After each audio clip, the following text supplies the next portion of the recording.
나의 감정을 잘 다스리기.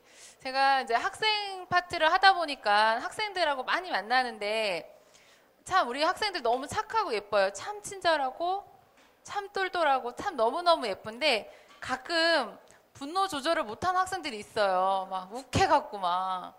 저도 같이 욱하게 되는데 네, 욱하지 않으려고 노력은 하죠, 저는 물론. 네. 근데 어쨌든 우리가 요즘 시사 뉴스 보면은 참 욱해서 사고 나는 사람도 되게 많죠. 감정 잘 다스리지 못하고 그런 사람도 참 많은데 이거는 뭐 남녀노소 다 상관없이 누구에게나 참 유용한 팁인 것 같아요. 나의 감정을 잘 다스린다는 거는. 그래서 우리 대학생활 하면서 정말 다양한 배경의 사람들을 많이 만나게 될 텐데 이 관계 안에서 그리고 누구보다도 앞에서 계속 선생님들이 많이 얘기하셨지만 나 자신에 대해서 돌아보고 알려고 할 때 과연 나는 어떤 사람이고 어떻게 나를 더 잘 가꿀 수 있을지에 대해서 네, 좋은 팁을 들을 시간입니다. 네, 오늘 이야기 해주실 분은 저희 교수학습개발원의 양현정 연구교수님이신데요. 저희가 아까 제가 소개해드렸던 1:1 학업 코칭을 전담하고 계세요. 그래서 여러분들이 1:1 학업 코칭을 하게 되면은 많이 이제 조언도 얻고 연구교수님 말고도 많은 이제 코치들을 많이 만나게 될 텐데 연세대에서 네, 우리 라이벌 학교에서 학생 상담을 굉장히 많이 하셨어요. 그래서 그 학생들의 어떤 고민을 하고 네, 그런 노하우를 다 아세요. 그래서 그 노하우를 우리 고대생들에게 더 이제 업그레이드해서 적용시키실 전략들을 굉장히 많이 알고 계십니다. 네, 우리 양현정 교수님, 네, 큰 박수로 맞이하도록 하겠습니다. 네, 안녕하세요. 저는 지금 조성희 연구원께서 소개해 주신 것처럼 양현정이라고 하고요. 여러분 지금 밥 먹고 나서 딱 졸릴 시간인데 어떠세요? 괜찮으세요? 아니죠? 아닐 것 같아요. 근데 지금 자리에서 한번 일어나서 기지개 켜기에는 앞에 책상이 좀 불편할 것 같고 일단 깍지 껴서 위로 한번 올릴까요? 위로 한번 올려서 왼쪽으로 한번 이렇게 해주고 오른쪽으로 한번 이렇게 해줄까요? 네. 자, 오늘 아침 일찍 오셔서 하루 종일 이런저런 얘기들 들으시느라고 아마 좀 고생이 많으실 거예요. 근데 오늘 들었던 여러 가지 정보나 팁들이 여러분 앞으로 캠퍼스 생활을 즐기시는데 큰 도움이 될 테니까 필요 있는 것들, 도움이 될 만한 것들은 꼭 기억에 담아서 가시길 바라요. 자, 오늘 제가 여러분한테 얘기를 해드릴 거는 제목에서도 나오는 것처럼 감정을 잘 다스린다라는 얘기예요. 근데 감정을 잘 다스린다고 할 때 다스려야 할 필요가 있는 감정들은 어떤 감정들일까요? 여러분이 고대에 붙었어요. 합격 소식을 들었을 때 합격의 기쁨이 있죠. 그걸 다스릴 필요가 있을까요? 아니죠. 기쁨이나 신나는 감정, 그 다음에 환희 그런 거는 마음껏 표현하면 돼요. 근데 우리가 다스려야 된다라는 뭔가 조절해야 된다라고 하는 감정들은 부정적인 감정들이에요. 근데 그거를 심리학에서는 주로 이제 정서라는 개념으로 많이 얘기를 해요. 그래서 부정 정서가 있고요. 긍정 정서가 있는데 짧지만 50분 동안 여러분이랑 저랑 보게 될 마음들은 부정 정서에 해당이 되는 것들이에요. 짜릿하고 흥분이 되고 기쁘고 즐겁고 행복한 것들은 마음껏 표현하면 되는데 짜증이 나거나 좌절감을 느끼거나 분노감이 일거나 우울하거나 불안한 것들은 그런 것들을 우리가 지각하는 순간 이걸 어떻게 조절해야 되지? 이거를 어떻게 표현해야 좀 더 세련되게 표현할 수 있을까라는 것들이 고민되기 시작을 해요. 그래서 우리가 짧지만 50분 동안 보게 될 감정들은 주로 부정정서이고 부정정서 중에서도 대학생들이 많이 경험하는 정서들이에요. 대학생들은 어떤 정서를 많이 느낄까요? 외로움 나왔네요. 벌써 느낀단 말이에요. 또 어떤 감정들이 있을까요?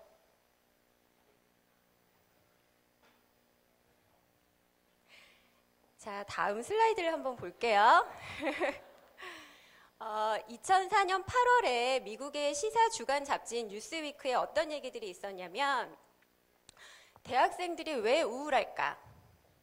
왜 요새 들어서 미국의 대학상담센터가 이렇게 붐비게 될까? 라는 것과 관련된 기사가 실린 적이 있어요. 근데 거기에서 나온 얘기는 뭐냐면 미국에서조차도 많은 학생들이 유명한 대학, 좋은 대학을 가기 위해 경쟁적이 된다. 점점 더 우리는 아이들을 경쟁적으로 키우고 있고 그 과정에서 정서적인 상처를 받는다. 그래서 대학에 입학한 아이들은 너무나 빨리 소진이 되고 정말 대학에서 써야 할 에너지가 바닥이 난 채로 입학한다 라는 얘기를 했어요. 그게 미국에서 2004년에 나왔던 얘기고요. 국내에서는 2010년에 이런 연구를 했어요. 일종의 간단한 조사였었는데 2010년에 전국에 있는 대학상담센터에서 나오는 자료들을 모집을 해서 조사한 통계 자료예요. 보면은 한 15,000명이 조금 안 되는 대학 신입생들을 대상으로 어떤 질문을 했냐면 최근 3개월 동안 어떤 마음들을 겪었냐, 부정적인 정서를 몇 번이나 경험했고 그 중에서 어떤 감정들을 경험하게 됐냐라는 거를 간단하게 묻는 설문조사가 있었어요. 근데 우리 아까 외로움 나왔었죠. 그렇죠? 외로움뿐만 아니라 불안이나 우울이나 무기력이나 분노, 그 다음에 자살 충동까지 이런 어떤 부정적인 정서를 한 번 이상 경험한 학생들이 수치가 어때요? 몇 퍼센트라고 나와요? 85%나 돼요. 한 번 이상 경험한 학생들, 대학 신입생들을 대상으로 한 번 이상 이런 부정 정서를 경험한 학생들이 85%가 되고요. 각각의 정서별로 보면, 각각의 부정적인 경험별로 보면 외로움이 가장 커요. 외로움이 가장 커서 72%가 정도가 되고요. 그 다음 불안, 우울과 무기력, 분노, 자살 충동. 이게 대학 신입생들이 와서 경험하게 되는 주요한 부정 정서들이에요. 앞에서도 뭐 여러 번 얘기가 나왔을 수 있겠지만 대학교는 고등학교와 다르죠. 세팅 자체가 너무나 달라요. 여러분이 고등학교 때는 등교 시간에 맞춰서 자기 반에 가고 자기 자리가 있고 싫든 좋든 늘 봐야 하는 친구가 있고 선생님이 있고 가서 늘 밥을 먹게 되는 식당이 있고 그렇죠. 근데 여러분 고대 캠퍼스에 와보셔서 아시겠지만 등교하자마자 늘 가야 되는 자기 반이 있는 거는 아니죠. 과방이나 동아리 방이 아닌 이상 여러분이 하루 종일 죽치고 앉아있을 만한 곳이 자기가 선택하지 않는 이상 여러분한테 주어지는 거는 없어요. 수업 자체도 여러분이 들어야 하는 과목을 스스로 수강 신청해야 되죠. 공강 시간도 친구들마다 다 다를 거예요. 그러면 그 남는 공강 시간에 누구와 무엇을 하며 보낼 건지 아니면 수업만 듣고 그냥 집에 갈 건지 남아도는 시간들이 많죠. 그 시간에 어떤 학생들은 외로움을 느끼기도 하고요. 어떤 학생들은 즐겁게 놀 수도 있겠죠. 어쨌든 대학 신입생들이 경험하는 고등학교와는 너무나 다른 섹트 때문에 경험하게 되는 여러 가지 정서들이 있고 그 중에서 가장 큰 거는 외로움이에요. 그런 어떤 뭐 남아도는 시간뿐만 아니라 지방에서 온 친구들은 어때요? 처음으로 부모님과 떨어져서 사는 경험들을 해요. 근데 그게 처음에는 좋을 수도 있지만 시간이 지나가면서 자기 관리가 안 되고 시간 관리가 안 되는 문제랑 맞물려 돌아가면서 힘든 경험이 되기도 하죠. 어찌됐든 대학 신입생들, 상당히 많은 수의 대학 신입생들이 이런 부정적인 정서를 경험하면서 대학 첫 학기를 보내게 돼요. 그리고 이거를 어떻게 대처를 하느냐라고 보면 대부분 어떻게 한다고 해요? 여기 보면 어떤 방법을 가장 많이 쓴대요? 그냥 기다리죠. 그렇죠? 시간이 지나가길 기다리는 게 거의 40%나 돼요. 그 다음에는 잠을 잔다. 31%. 그 다음 12% 정도의 학생들이 친구들과 이야기한다. 라고 해요. 이 세 가지가 가장 많이 나오는 빈도수가 가장 높은 대처 방법 중에 하나였어요. 외로움을 느끼거나 불안을 느끼거나 화가 나거나 이런 부정적인 정서를 느낄 때 가장 자주 대처하는 방법이에요. 이런 거 여러분 다 해보셨죠? 그쵸? 지금까지 사시면서 스트레스를 받을 때 그냥 이게 지나가겠지 하고 기다렸던 시간들도 있었을 것이고, 그냥 잠을 자기도 했을 것이고, 친구들과 이야기했을 수도 있을 거예요. 이거는 다 스트레스 대처 방법 중에 하나예요. 근데 이거 중에서 가장 적극적인 스트레스 대처 방법은 뭘까요? 네, 맞아요. 친구와 이야기한다. 심리학에서 스트레스를 대처하는 전략은 크게 소극적인 대처 전략과 적극적인 대처 전략 두 가지로 나뉘는데요. 친구와 이야기한다라는 거는 사회적인 지지를 통해서 해결하는 방법으로 우리가 적극적인 대처라고 얘기를 해요. 근데 시간이 지나가길 기다린다라던가 잠을 잔다라고 하는 거는 문제 상황은 그대로 내버려 두고 그 문제 상황에 대한 나의 기분만을 바꾸는 대처예요. 그래서 우리가 소극적인 대처라고 하죠. 그럼 소극적인 대처는 나쁠까요? 상황에 따라서 달라요. 어떨 때는 소극적인 대처를 해야 할 필요가 있을 수도 있고요. 어쩔 때는 적극적인 대처를 해야 될 필요가 있을 수도 있어요. 그게 무엇이든 대부분 대학생들이 어떤 부정적인 경험을 할 때 이런 경로를 통해서 부정적인 갈등 상황이나 힘든 상황을 헤쳐나가게 돼요. 자, 그러면 우리가 이제 앞으로 여러분이랑 보게 될 거는 여기서 보게 된 주요한 정서들이에요. 외로움이라던가 우울, 무기력, 그 다음 자살 충동까지.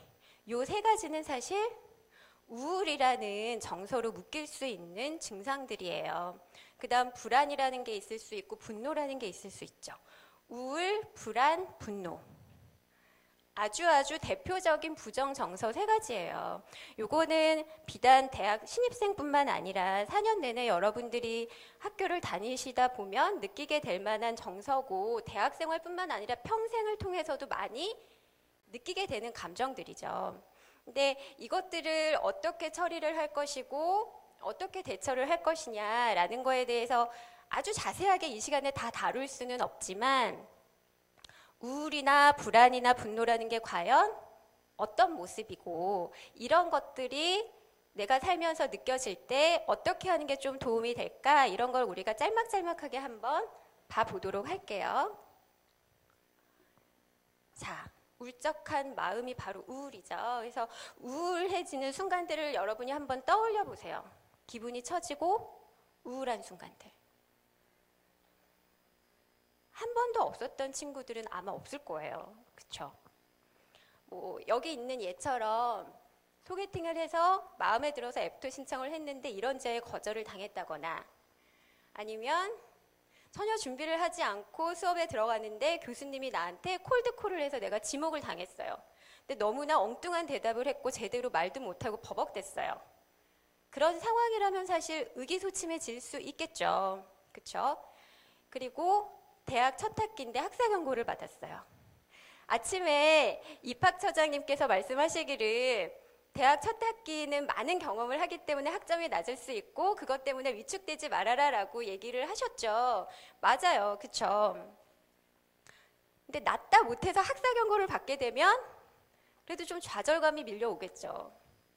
이런 순간에 경험하게 되는 마음들이 우울한 마음이에요. 뭔가 기분이 처지고 울적한 상태. 그래서 우울이다라고 하면 기본적으로 에너지 수준이 확 내려가고요. 아, 내가 정말 가치로운 사람이다라는 느낌이 떨어지고요. 뭐든지 다 내 잘못 같아서 죄책감이 들어요. 이런 관련 증상들이 특징이 되는 뭔가 침체되고 슬픈 상태. 그런 게 바로 우울이에요. 그런데 우울하면 안 되냐? 우울증에 걸리면 큰일 나냐? 그런 건 또 아니에요. 많은 신경정신과 홍보 게시판에 보면 우울증은 뭐라고 나오냐면요. 우울증은 마음의 감기입니다 라고 나와요. 여러분이 일생을 살면서 감기에 안 걸린 적은 아마 단 한 번도 없을 거예요. 그리고 앞으로도 걸릴 거예요. 우울증은 그런 거예요. 근데 여기에서 보시면 6주 이내에 대부분 절반 이상은 해결이 되고요. 1년을 기준으로 보면 10명 중에 9명은 회복이 돼요. 그리고 우울한 사람은요. 어느 정도 정상적으로 기능을 할 수 있는 수준. 기능을 할 수 있는 수준이라고 하는 거는 여러분이 아침에 일어나서 책가방을 싸고 수업에 들어가고 데드라인에 맞춰서 그럭저럭 숙제는 해내고 시험에 펑크내지 않고 시험을 보고 그러는 정도라면, 그런 정도로 정상적인 기능을 할 수 있는 수준이라면 다른 사람한테 인기가 있을 수 있어요. 다른 사람이 좋아하는 타입이라고 나오죠. 왜 그럴까요? 우울한 사람들은 자기 비난을 하죠. 자기 비난을 하는 대신 타인 비난을 많이 할까요? 안 할까요? 미움과 비난을 남한테 잘 돌리지 않아요. 자기 비난을 하는 게 훨씬 더 특징적인 사람들이고 타인의 잘못에 대해서 대단히 너그러워요. 그리고 동정심이 많아요. 그래서 우울한 사람은 정상적인 기능 수준만 유지한다면 다른 사람이 좋아하는 타입이라고 얘기를 해요. 우리가 우울, 불안, 분노라는 거를 지금 부정 정서로 여러분한테 소개를 하고 얘기를 해 나가게 되지만 각각의 정서들은 다 긍정적인 모습을 가지고 있어요. 우울의 긍정적인 모습은 뭐냐면 겸손함과 침착함이에요.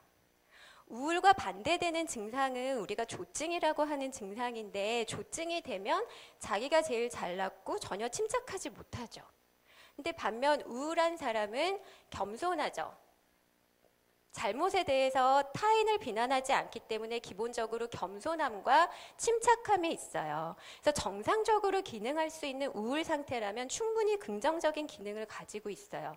하지만 여기서 보는 것처럼 그게 어느 정도를 넘으면 임상적으로 우리가 병리적으로 우울하다라고 판단할 수 있는 수준이 되면 그러면 뭔가 도움이 필요하겠죠. 그게 약물의 도움이든 심리치료의 도움이든 뭔가 도움이 필요할 거예요.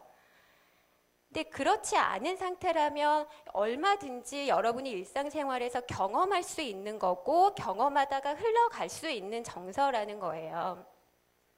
그래서 우울한 정서, 울적한 마음에서 벗어날 수 있는 여러분들만의 어떤 방법들을 터득할 수도 있는데 치료 장면에서는 우울한 상태에서 벗어나기 위해서 공략하는 부분은 두 가지예요. 행동과 생각이에요. 여기 여러분 보시면 우울한 사람들의 사고 패턴이라 그래서 블루라는 이 네 가지 알파벳을 써놨는데 보시면 아시겠지만 블레이밍, 나 자신을 블레이밍해요. 우울한 사람들은 뭐든지 내 탓이라고 생각을 해요. 가령 조발표를 했어요. 조발표를 했는데 점수가 대단히 낮아요. 여기에서 블레이밍 마이셀프를 한다면 나 때문에 점수가 낮구나라고 생각하는 거예요. 이게 우울한 사람들의 첫 번째 사고 패턴이에요. 두 번째, L이라고 하는 거는 뭐냐면 기가 막히게 나쁜 사인만 찾아내요. 가령 조발표를 하고 있는데 선생님도 되게 무표정하고요. 같이 수업을 듣는 친구들도 웃지를 않아요. 그거에 대해서 내가 발표를 잘 못하고 있구나 라고 중립적인 사인일 수도 있음에도 불구하고 그거를 나쁘게 지각하는 거, 그게 우울한 사람들의 두 번째 사고 패턴이에요. 그다음 세 번째, 언해피 게싱이라고 하는 거는 뭐냐면 여러분이 조모임을 하는데 막 내 의견을 말을 했어요. 근데 내 의견이 별로 먹히지 않았어요. 근데 다른 친구들의 의견이 잘 받아들여졌어요. 그런 상황에서 다음 주에 조모임을 했을 때도 애들이 내 의견을 잘 받아주지 않겠구나 라고 미리 짐작해버리는 거. 이런 사고 패턴을 보이기도 하고요. 마지막으로는 파국적인 결과를 막 생각을 불려가서 예상하는 거예요. 조발표를 망쳤네? 그러면 이번 학기가 꽉 나겠네? 라고 생각하는 거. 그래서 이런 생각 패턴을 좀 조절해주고 그게 과도하다라는 걸 인지시켜주는 게 우울한 사람들한테 도움이 된다고 해요. 근데 사실 요거는 혼자 하긴 좀 힘들어요. 혼자 하기 힘든 면도 있고 누군가 옆에서 좀 촉진해주는 사람이 있으면 더 잘 될 수 있어요.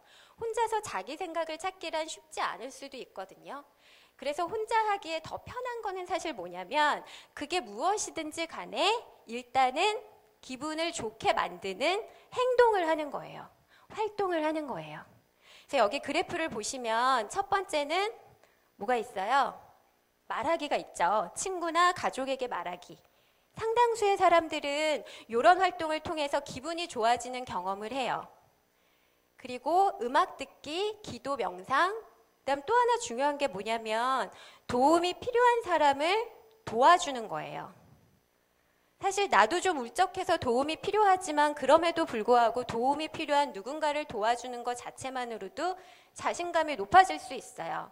그래서 도움이 필요한 사람을 돕는 활동도 기분을 좋게 만드는 활동 중에 하나예요. 그래서 그게 무엇이든지 간에 기분을 좋아지게 하는 활동을 하고 나면 울적한 마음에서 조금 나아질 수 있어요. 그리고 무엇보다 중요한 거는 이런 것들은 다 반복 훈련이 필요해요. 우울한 상태에서 뭔가 그 경험, 우울한 정서를 바꾸기 위한 활동을 하지 않은 채 내가 계속 우울한 상태에 있다라는 걸 반추적으로 사고를 하게 되면 그렇지 않은 사람보다 더 임상적으로 심각해질 수 있고요. 우울 기간이 더 길어질 수 있어요. 그게 밑에 나와 있는 설명이에요. 우울증은 그 발병률이 성차가 있어요. 여자가 더 잘 걸릴까요? 남자가 더 잘 걸릴까요? 어떻게 아세요? 여자라는 거를? 왜 여자가 더 잘 걸릴까요? 왜 그럴까요? 좀 웅성웅성 뭔가 얘기는 나오네요. 여자는 반추적인 사고를 더 많이 한대요. 많은 연구 결과에서 나온 일관된 얘기가 여기서 말하는 것처럼 내가 그때 그러지 말았어야 되는데 내가 그때 그걸 왜 했지? 라는 게 바로 반추적인 사고거든요. 자기가 했던 어떤 잘못이나 실수에 대해서 끊임없이 자꾸 생각을 하는 거예요. 그게 반추적인 사고인데 그 반추적인 사고에는 성차가 존재해요. 남자보다 여자가 더 많이 하고요. 그게 여자가 더 우울증에 많이 걸리게 하는 성차를 발생시키는 원인 중에 하나라고 해요. 그래서 우리가 치료 장면에서든 아니면 일상적으로든 우울한 감정에서 탈피하기 위해서는 일단 행동을 하는 거, 활동을 하는 거, 그게 무엇이든지. 그래서 대학생을 대상으로 할 때는 운동을 하는 거, 뭐 산책을 하는 거, 아주 간단하게 요리를 하는 거, 이런 것들을 많이 제안을 해요. 그래서 기분을 좋아지게 하는 활동, 그거를 찾아보는 것 자체도 우울함에서 벗어날 수 있는 하나의 통로이기도 해요. 내 기분을 좋게 하는 게 뭔지 모른다면 그것을 탐색하는 것도 우울한 마음에서 벗어날 수 있는 가장 첫 번째 단계일 수도 있어요. 그렇지만 아무튼 훈련이 필요해요. 우리가 심리치료나 상담에서도 이런 부정적인 불편한 마음 상태를 가지고 오는 많은 학생들이 있지만 이게 마치 뭐 감기약을 먹어서 한 번에 낫거나 두통약을 먹어서 한 번에 낫는 것처럼 짜잔하고 낫지는 않죠. 이런 여러 가지 사고를 바꾼다던가 아니면 행동을 해보고 그 행동이 많이 몸에 익숙해지기까지는 훈련이 필요해요. 근데 이거를 일상적으로 뭔가를 좀 알고 있으면 내가 이럴 때 나를 기분 좋게 하는 건 이런 것들이 있어. 이걸 해봐야지. 라고 하는 거를 알고 있는 학생과 그렇지 못한 학생은 우울한 마음에서 벗어날 수 있는 확률이 다르겠죠. 자, 우리가 첫 번째 봤던 게 우울한 감정이고요. 두 번째 보는 거는 불안이에요. 자, 불안은 떨리는 거죠. 여러분 불안한 순간들이 있을 거예요. 불안하면 어때요? 호흡이 가빠지고 근육이 긴장되고 아주 심하게는 심장이 쿵쾅거리는 느낌도 같죠.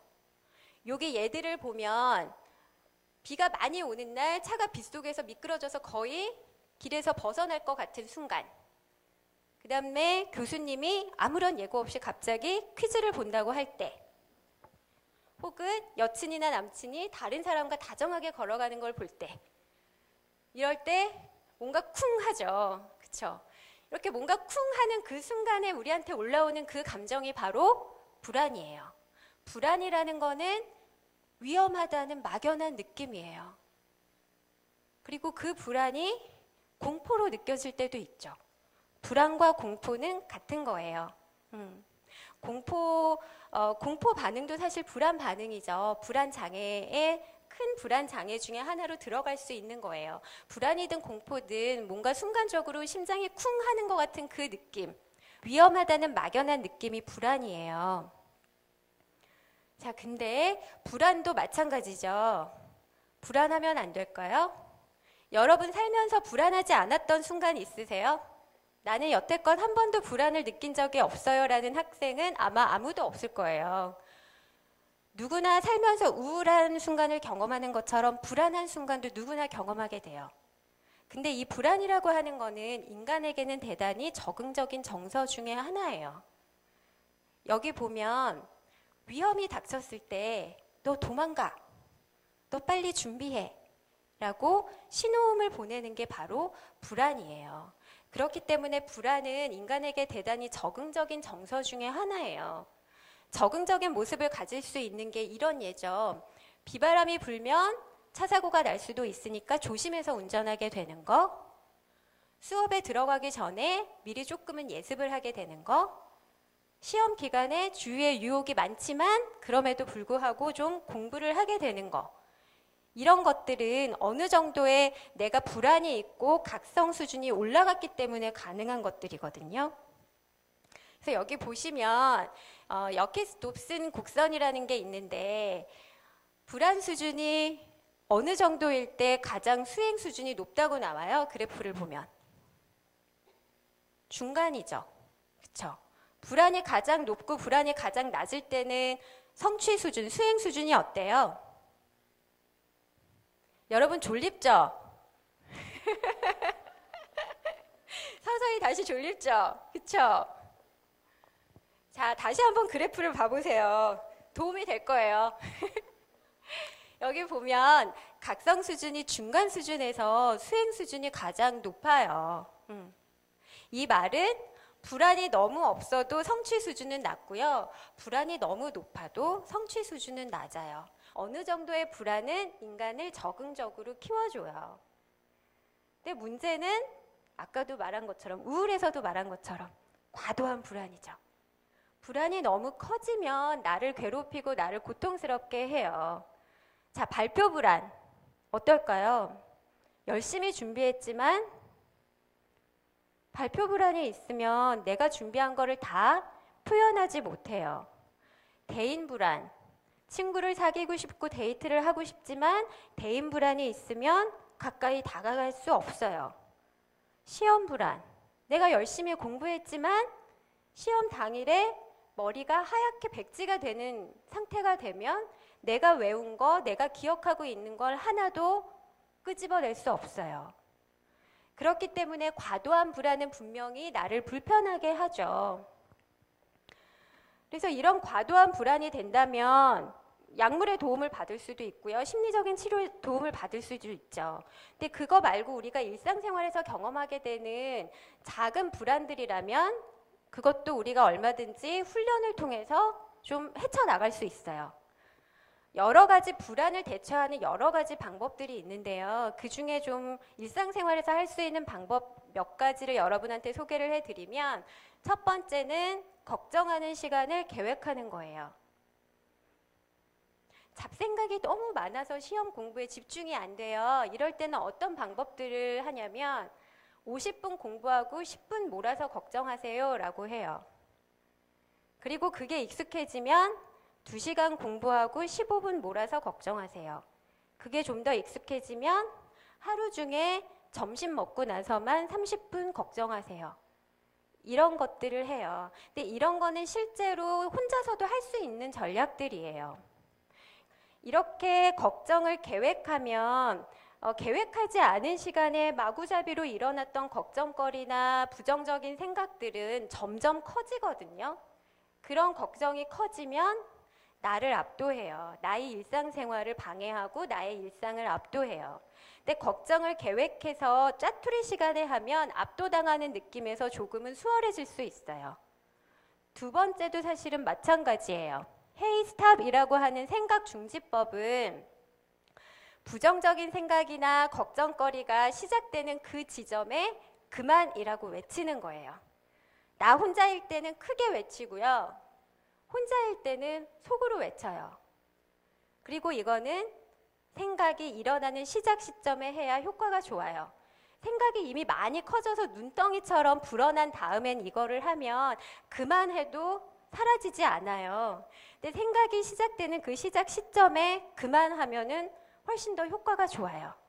그래서 생각 중지법이라던가 걱정하는 시간을 계획하는 거는 걱정거리나 부정적인 생각들이 눈덩이처럼 불어나는 거를 막아줘요. 예방해줘요. 그래서 불필요한 걱정거리를 하는데 낭비되는 에너지와 시간을 절약할 수 있어요.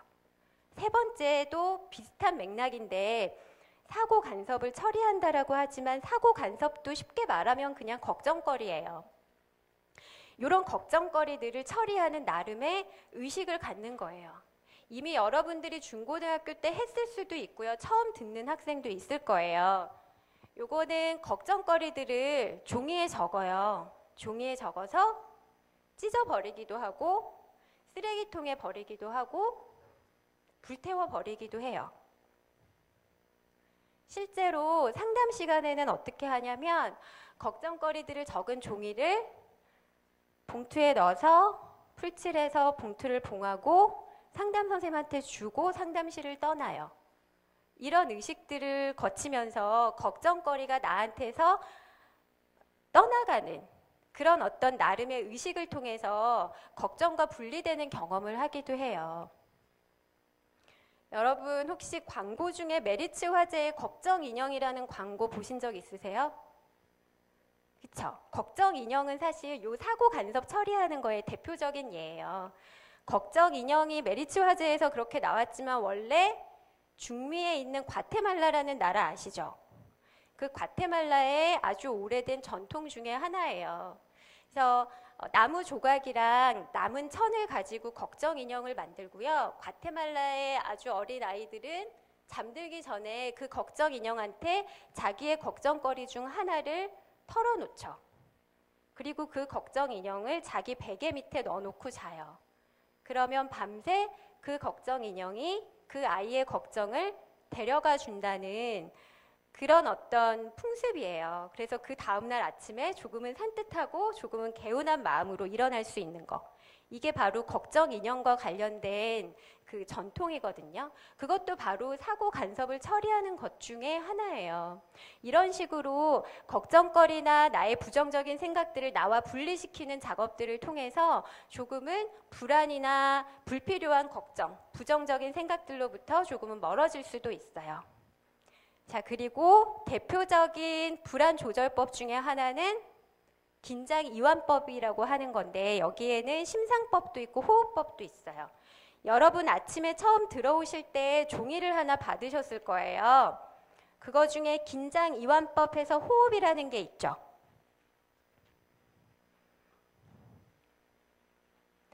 여기에 호흡법에 관련된 단계별 설명이 자세하게 되어 있어요. 요거를 읽어보시면 조금 도움이 되실 거예요. 호흡법은 실제로 시험 불안을 경험하는 학생들한테 매우 효과적인 방법 중에 하나예요. 시험을 보다가 너무 불안이 올라와서 뭔가 내가 외우고 있는 것들이 다 생각나지 않을 때 한번 호흡법을 활용해서 상태를 진정시킬 필요도 있죠. 근데 호흡법의 가장 중요한 거는 들이쉬는 숨보다 내쉬는 숨을 훨씬 더 길게 하는 게 가장 중요해요.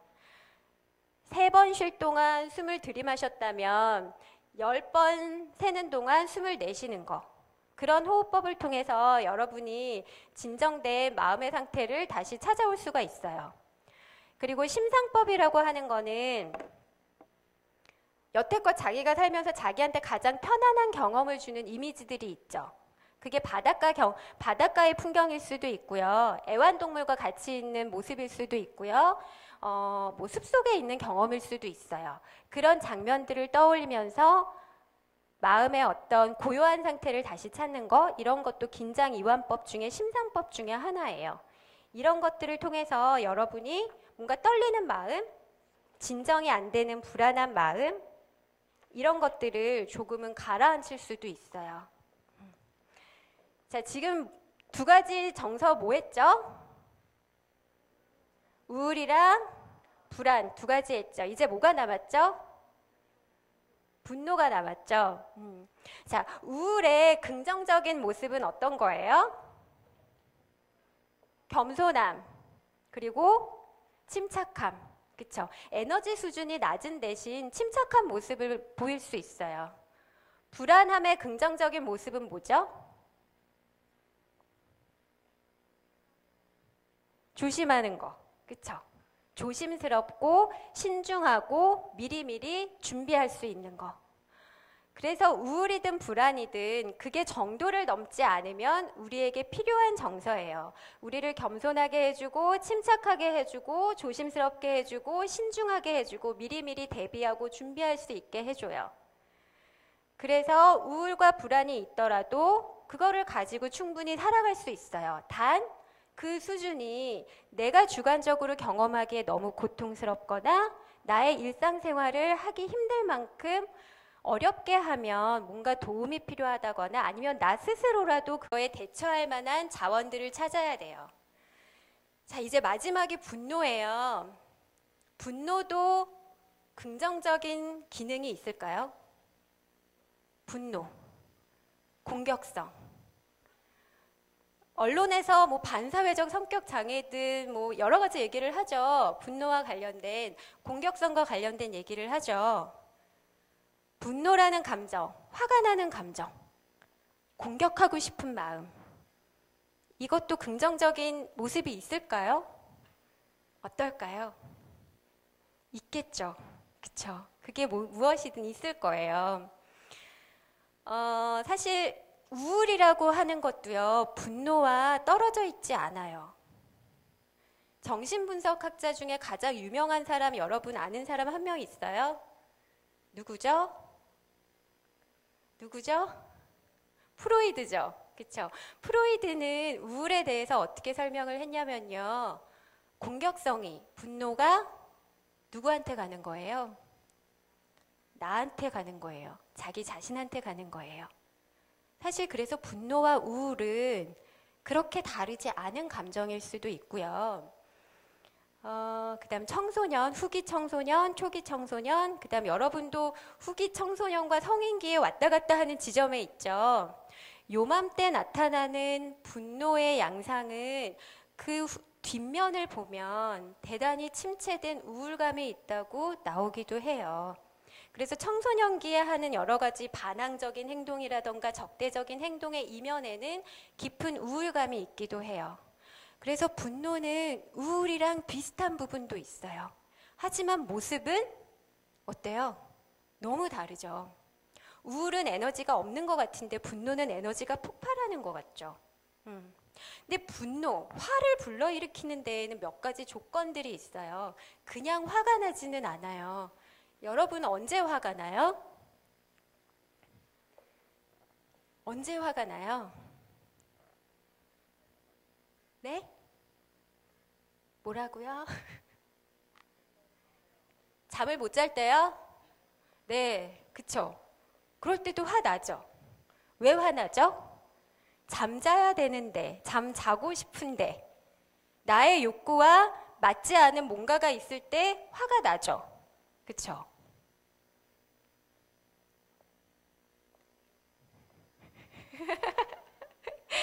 자, 다음 슬라이드에 보면 분노가 일어나는 상황에 대해서 좀 얘기들이 있어요.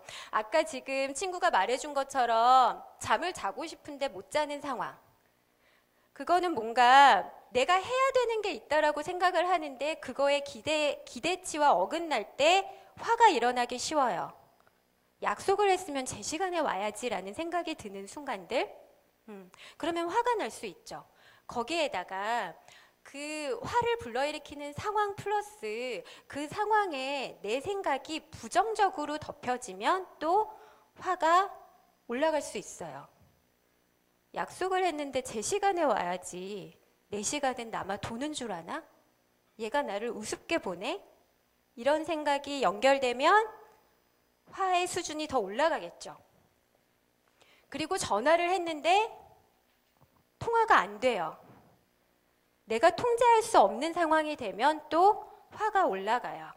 분노의 수준이 높아져요. 그래서 화가 나는 네 가지 조건 상황들을 보면 첫 번째는 뭐뭐 해야 된다고 생각을 하는데 그것과 어긋날 때, 당위적인 기대와 어긋나는 순간, 그리고 그 상황에서 내 생각이 부정적으로 덮여질 때, 그리고 내가 통제할 수 없다는 생각이 들 때 화가 더 올라가고요. 그리고 마지막 하나 중요한 조건이 뭐냐면 내 관점에서 생각하면 화가 나기 더 쉽다고 해요. 상대방의 관점에 있으면 분노의 수준이 조금은 내려갈 수 있대요. 그래서 우리가 분노 조절과 관련된 얘기들을 할 때 이 네 번째 조건에 많이 초점을 맞춰서 공감에 대해서 많이 얘기를 해요. 상대방의 관점에서 본다라는 거는 공감을 한다라는 거죠. 아, 제가 저런 상황에 있어서 늦었구나 라는 게 이해가 되고 공감이 되면 분노 수준은 조금 떨어져요. 그래서 공감을 할 수 있는 거, 다른 사람의 입장이 되어보는 거, 이런 게 분노를 조절하는 하나의 방법 중에 되게 중요한 걸로 다뤄지기는 해요. 우리가 언론에서 보는 사이코패스 있죠. 사이코패스는 반사회 성격 장애죠. 이 사람들은 분노를 누군가를 해치우고 누군가의 권리를 짓밟고 목숨을 빼앗는 방식으로 표현해요. 자신의 공격성과 자신의 분노를. 그리고 나서 죄책감을 느껴요, 못 느껴요? 못 느끼죠. 사이코패스의 가장 큰 특징 중에 하나는 바로 공감 능력이 없어요. 공감 능력이 없기 때문에 내가 누군가를 아프게 하고 내가 누군가의 소중한 사람을 해치웠을 때 그 주변 인물이 혹은 그 사람이 대단히 슬퍼할 것이라는 거에 대한 생각이 아주 작아요. 평범한 사람들보다 훨씬 떨어져요. 공감 수준이 아주 낮아요. 그래서 우리가 분노를 조절할 때는 공감에 대해서도 많이 얘기를 하는데요. 오늘은 공감에 대해서 얘기를 하지는 않을 거예요. 하지만 여러분이 중요하게 생각하셔야 할 점 중에 하나가 분노를 조절하는 하나의 방법은 내가 아닌 상대방의 입장이 돼보면 분노 수준이 조금 낮아질 수 있다는 거예요. 근데 이렇게 화가 나는 것도 분명히 순기능이 있어요. 그 긍정적인 기능이 있어요. 공격성이라고 하는 거, 분노라고 하는 거는 우울과 다르게 에너지가 느껴지는 감정이에요. 요거는 적절하게만 표현이 되면 뭐가 될 수 있냐면요. 건강한 자기 주장, 건강한 자기 표현의 원천이 될 수 있어요. 그래서 공격성은 필요하기도 해요. 여기 여러분 슬라이드에서 보는 분노의 순기능이라고 해서 몇 가지가 나와 있는데 상대방이 내 경계에 침범하지 못하도록 해주는 거, 내가 정말 중요하게 생각하는 목표나 사람이나 원칙을 끝까지 유지하게 해주는 거, 자존감을 유지시켜주는 거, 이런 것들은 사실은 다 건강한 자기 표현이고 적절한 자기 주장이에요. 이거를 너무 하지 못하면 너무 순종적이고 너무 복종적이 되죠. 내 의사가 없고 내 표현을 할 수 없는 사람이 돼요. 그래서 분노라는 것도 우울과 또는 불안과 마찬가지로 분명히 긍정적인 모습이 있어요. 하지만 아까 말한 것처럼 누군가를 때리고 누군가의 목숨을 빼앗기도 할 만큼 무시무시한 모습의 분노가 될 때까지 우리가 내버려 두면 안 되죠. 분노라는 거는 에너지가 있는 만큼 우리가 스스로 처리하기가 대단히 부담이 가는 정서 중에 하나예요. 화를 안 내면 좋을까요? 근데 그것도 아니에요. 모든 정서는 여러분이 표현하지 않는다 그래서 사라지지 않아요. 감정이라고 하는 거는 사라지지 않아요. 여러분이 꺼내지 않을 뿐이에요. 여러분 마음속에 그리고 뇌 속에 다 남아 있어요. 내가 지금 적절히 표현하지 못한 화는 비슷한 다음 순간이 됐을 때 신만큼 화를 내면 되는데 예전에 참았던 화까지 포함이 돼서 20으로 표현이 돼요. 그럼 상대방은 어떻게 받아들일까요? 이거에는 10만큼 화를 내면 되는데 왜 쟤는 20을 화를 내지? 쟤 왜 이렇게 화가 많아? 라고 생각을 해요. 감정은 어떻게든 표현이 돼야 돼요. 다만 적절하고 건강하고 그럭저럭 괜찮은 방법으로 표현이 되면 건강하게 살 수 있는 거겠죠. 그래서 분노를 조절하는 방법들도 여러분 인터넷이나 많은 책들에 여러 가지가 많이 나와요. 분노가 일어나는 그 상황에서 당장 물리적으로 분리해라. 떠나가라. 화가 날 때 마음속으로 10가지 세라. 100가지 세라. 여러 가지들이 있어요. 근데 그거는 순간 참는 방법이죠. 분노가 일어나는 거를 참는 방법이에요. 근데 화를 너무 많이 내는 것도 문제가 될 수 있지만 화를 표현하지 않는 것도 문제가 될 수 있어요. 우리나라 그 병 중에 화병이라는 게 있죠. 화병은 미국의 정신의학 체계에 보면 화병이라는 고유 명사로 그냥 들어가 있어요. 그만큼 우리나라의 정서에 뭔가 이렇게 꾹 참고 꾹 참았다 나중에 뭔가 이렇게 폭발이 되는 그런 정서들이 있는데 화라는 거는 참는다고 사라지는 게 아니기 때문에 적절히 표현할 줄 알아야 돼요. 그래서 우리가 화를 표현하는 방법으로 오늘 하나를 보게 될 건데요. 그거는 일종의 의사표현 방법이에요. I 메시지와 U 메시지라고 하는 건데 여러분 혹시 고등학교나 중학교 때 I 메시지나 U 메시지 들어보신 분? 그래도 조금 있네요. 네. I 메시지, U 메시지 이거는 이제 I 메시지가 훨씬 더 순기능적인 의사소통 방법인데요. 이거는 화를 표현하는 방식으로 지금 여러분한테 소개를 해드리기는 하지만 화뿐만 아니라 여러 가지 부정적인 상황에서 자신의 감정을 표현해낼 수 있는 방법이에요. 자, U 메시지는 뭐냐면요. 초점이 You, 너한테 가 있어요. 그래서 그 예를 보면 너 때문에 이렇게 됐잖아. 너 때문에 짜증나. 너 때문에 내가 이렇게 했잖아. 라고 하는 거죠. 그래서 상대방에 대한 비난, 명령, 강요와 같은 느낌들이 있어요. 이거는 상대방을 공격하는 거죠. 그래서 U 메시지는 오히려 갈등 상황을 더 증가시켜요. 반면 I 메시지라고 하는 거는 3단계가 있어요. 여러분이 보시는 것처럼 3단계가 있는데 첫 번째는 어떤 상황인지에 대한 객관적인 기술을 하고요. 두 번째는 그 상황이 나한테 어떤 영향을 미쳤는지를 얘기를 하고요. 마지막으로 그래서 내가 지금 감정이 어떻다라는 얘기를 해주는 거예요. 나는 네가 이러이러해서 어떻게 됐고 그래서 지금 속상하다, 화가 난다, 짜증난다, 실망했다 그런 마음들을 표현을 해내는 거예요. 여러분 여기서 예에서 보시면 알겠지만 U 메시지는 강렬하고 짧고 공격적이에요. 근데 I 메시지는 부드럽지만 조금 길고요. 그리고 정말 화가 머리끝까지 났을 때 I 메시지를 할 수 있을 것 같으세요? 하기 어려울 것 같으세요? 좀 어렵겠죠? 그쵸? 화가 많이 나는 상황에서는 따다다다다다 U 메시지를 할 수밖에 없어요. 하지만 I 메시지는 화해를 하는 단계에서 혹은 갈등을 풀어가는 상황에서 필요한 전략 중에 하나예요. 예를 하나 볼게요. 자, 사귄 지 1년이 돼가는 선욱이랑 소율이에요. 스타벅스에서 5시에 만나기로 했어요. 근데 무슨 일이 있어요? 소율이가 교수님이랑 갑자기 면담이 잡혔어요. 그래서 선욱이한테 전화 연락도 하지 못한 채 40분을 늦었어요. 선욱이가 열이 받겠죠. 그쵸? 40분이 지난 후에 막 소율이가 헐레벌떡 달려왔어요.